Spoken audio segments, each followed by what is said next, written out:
আসসালামু আলাইকুম। Microsoft Excel advance টিউটোরিয়ালে আপনাকে স্বাগতম। আমরা আরেকটি অ্যাডভান্স লেভেলের কাজ করব, যেটা প্রত্যেকটা অফিসের মধ্যে একটা অ্যাটেন্ডেন্স শিটের টাইম বের করতে হয়। যে শিটগুলো আমরা প্রত্যেকটা অফিসেই দেখব। তো এখানে দেখা যাচ্ছে এমপ্লয়িজ নেম, এরপর হচ্ছে ডেট, তাদের ডেট অনুযায়ী প্রতিদিনের যে হাজিরা শিট, সে কাজে ঢোকার সময় দেওয়া আছে। এরপর হচ্ছে ব্রেকআউট, যখন সে বিরতির মধ্যে যাবে। এরপরে হচ্ছে ব্রেক ইন, বিরতি শেষ করে আবার ঢুকবে। এরপরে ফাইনালি কাজ থেকে বের হয়ে চলে যাবে। তাহলে এখানে 4টা সময় দেওয়া আছে। 4টা সময়কে আমাদেরকে ক্যালকুলেশনের মাধ্যমে সঠিক সময়টা বাইর করতে হবে। তো এখানে যে সূত্রগুলো দেওয়া আছে রেডিমেডভাবে, এগুলা আমরা সহজেই মনে রাখতে পারবো না। এই যে দেখা যাচ্ছে এখানে ম্যাক্সের সূত্র ব্যবহার করছে, এখানে মিন এর সূত্র ব্যবহার করছে। এই সূত্রগুলো ব্যবহার না করে আমরা কিভাবে অ্যাডভান্সভাবে চিন্তা ভাবনা করে এটা সমাধান করব। আমাদের প্রত্যেকের হাতে স্মার্টফোন আছে। তো আমরা আমাদের স্মার্টফোন ব্যবহার করে এখানে যত ধরনের কাজ আসুক না কেন, এখানে অনেক পরিবর্তন হতে পারে। যদি এখানে কোনো আইটেম বাড়ে, সেটা সহ আমরা যুক্ত করে কিভাবে এই এক্সেলটা সলিউশন করতে পারে, সেটা আমরা আজকে শিখব। আশা করি এই ধরনের ফরম্যাটগুলো আমরা সবাই বানাইতে পারবো এবং রেডিমেডভাবে এই ফরম্যাটগুলো দেওয়া থাকে। তো আমরা প্রথমত এখান থেকে সব কিছু কেটে দিলাম, একদম জিরো থেকে আপনাদেরকে বোঝাবো।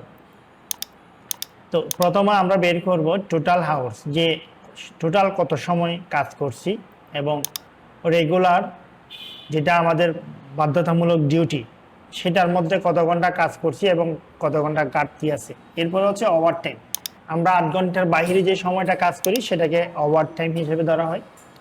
তো এখন আমরা এই কাজগুলা সরাসরি এখান থেকে, আমি সূত্রটা আপনাদেরকে লিখে দিলে আপনারা বুঝবেন না। আমি এই কাজটা করার জন্য শর্টকাটভাবে এই সম্পূর্ণ জায়গাটাকে স্ক্রিনশট করব। তো অবশ্যই আমরা জানি স্ক্রিনশট নেওয়ার কমান্ড হচ্ছে কিবোর্ড থেকে উইন্ডোজ শিফট একসাথে ধরে আমরা এস দিব। উইন্ডোজ শিফট এস একসাথে যখন দিব, আমাদের স্ক্রিনটা একটু ডার্ক হবে। এখন আমরা আমাদের কাজের এরিয়াটাকে সিলেক্ট করলাম, করে আমরা সরাসরি কিছুই করতে হবে না, আমরা সরাসরি চলে যাব আমাদের অনলাইনে গিয়ে আমরা এখানে চ্যাট জিপিটিতে ঢুকে যাব। এখানে ঢুকে সরাসরি আমাদের কন্ট্রোল ভি দিয়ে কপি করা যে কাজের অংশটা আমরা এখানে পেস্ট করে দিব। আমি একটু লগ ইন করে নিলাম।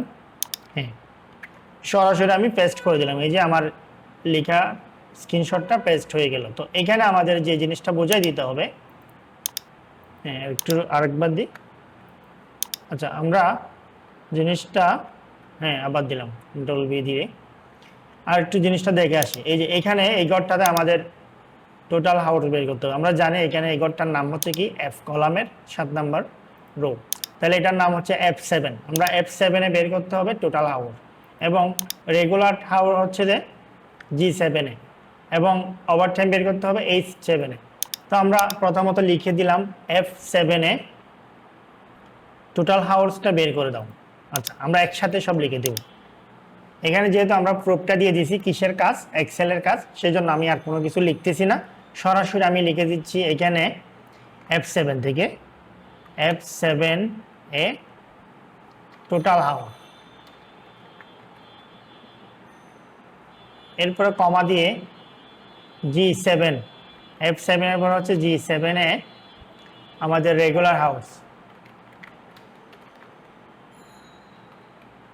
এরপরে হচ্ছে ফাইনালি H7-এ এই ওভারটাইম হাউস।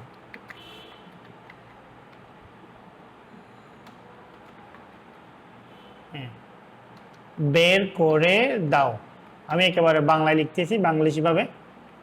হ্যাঁ, বের করে দাও, এইটুকু লিখে আমরা সবাই লিখতে পারবো, একেবারে বেসিক থেকে সবাই। এই লেখাটা আমরা লিখতে পারবো না এমন কেউ তো নেই।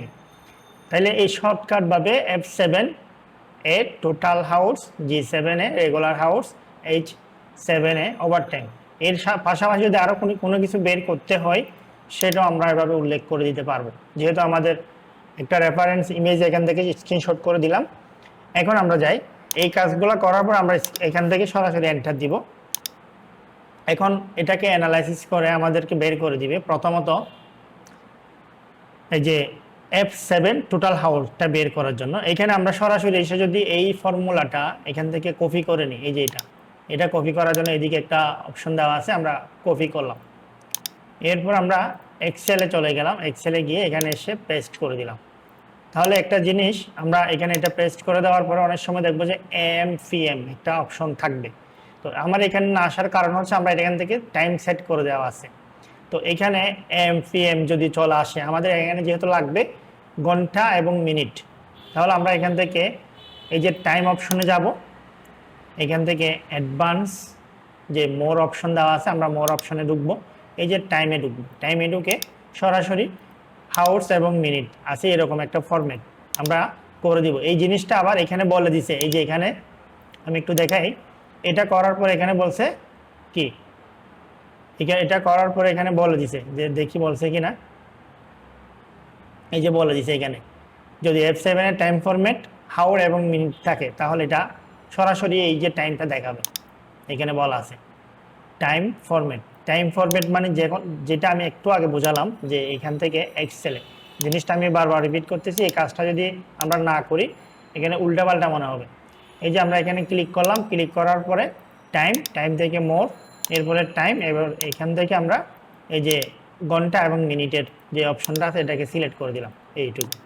এরপর আমরা বাকিটুকু করে নিব, টান দিলে হয়ে যাবে। তো এখন আমরা বাকি যে সূত্রগুলো দিছে সেগুলো একটু দেখে আসি। এই যে এফ এর পরে আমরা জি7 যাই, জি7 আমাদের জন্য ফর্মুলা এড করে দিছে যে মিনিমামের যে সূত্রটা আছে, মিন টাইমের একটা ফর্মুলা। তাহলে এই ফর্মুলাগুলো আমাদের কখনোই মনে থাকবে না, এগুলো আমরা তাৎক্ষণিক যখন আমাদের সাথে যেটা অনলাইন ডিভাইস থাকবে সেটা দিয়ে এভাবে আমরা সলভ করে নিতে পারবো। তাহলে এই যে টেকনিকটা শিখে রাখলে আমাদেরকে কোনো কিছুই মুখস্থ করতে হবে না। এটা আমি কপি করলাম, এখানে আসলাম, পেস্ট করে দিলাম, সেম এখানে আসলাম, পরের ফর্মুলাটা নিব H7 এর ওভার টাইমের যে ফর্মুলা, এটাও কপি করে নিলাম, নিয়ে আমরা এক্সেলে গেলাম, গিয়ে আমরা এখান থেকে পেস্ট করে দিলাম। এখন এই যে তিনটা আমি একসাথে যদি অটো ফিল করি, তিনটাকে সিলেক্ট করে নিচের দিকে টান দিলে অটোমেটিক আমাদের টোটাল হাউর্স, রেগুলার হাউর্স এবং ওভার টাইম, যে আমাদের এখানে একটা জিনিস দেখেন, সে টোটাল কাজ করছে হচ্ছে কি 8 ঘন্টা 30 মিনিট, তার টোটাল রেগুলার হাউর্সের মধ্যে 8 ঘন্টা যুক্ত হয়ে গেছে, বাকি যে 30 মিনিট কাজ করছে সেটা তার ওভার টাইমের মধ্যে যুক্ত হয়ে গেছে। তাহলে এখানে যেগুলো ওভার টাইম নাই, যেগুলোর মধ্যে বরাবর 8 ঘন্টায় কাজ করছে সেখানে কোনো ওভার টাইম নাই, যেখানে বাড়তি কাজ করছে 12 ঘন্টা এখানে 4 ঘন্টা ওভার টাইম। তাহলে অটোমেটিক্যালি এই যে ক্যালকুলেশনগুলো হয়ে যাচ্ছে। এখানে যে ফর্মুলাটা ব্যবহার করলাম সম্পূর্ণ একেবারে অনলাইন থেকে, আমাদেরকে কোনো কিছুই মুখস্থ করতে হচ্ছে না। একটা সময় এক্সেলের এই জিনিসগুলো লিখে রাখতে হতো, নোট করতে হতো। তো এখন বর্তমানে প্রযুক্তি, এআই প্রযুক্তির কারণে আমরা চাইলেই সব কিছু সহজেই ক্লিকটা করে এক ক্লিকে সব কিছু করে ফেলতে পারি। তবে টেকনিকটা জানা থাকতে হবে। যেমন আপনি যদি এই যে চ্যাটজিপিটি ব্যবহার করে কীভাবে সলিউশনটা করতে হয় এটা যদি আপনি না জানেন, আপনাকে এআইটা শিখতে হবে। আমি এই কাজগুলা এআই দিয়ে শেখানোর মানে হচ্ছে যাতে আমাদের মুখস্থ বিদ্যা আর করতে না হয়, সরাসরি এআই কাজে লাগিয়ে আমাদের অফিসিয়াল যে কোনো কাজ সলভ করতে পারি। তো এই ধরনের ভিডিওগুলো আমি প্রতিদিন আপলোড করব, বিশেষ করে অ্যাডভান্স লেভেলের যে কাজগুলো যেগুলো সাধারণত কোর্সের মধ্যে থাকে না সেই কাজগুলো আমি আপলোড করব।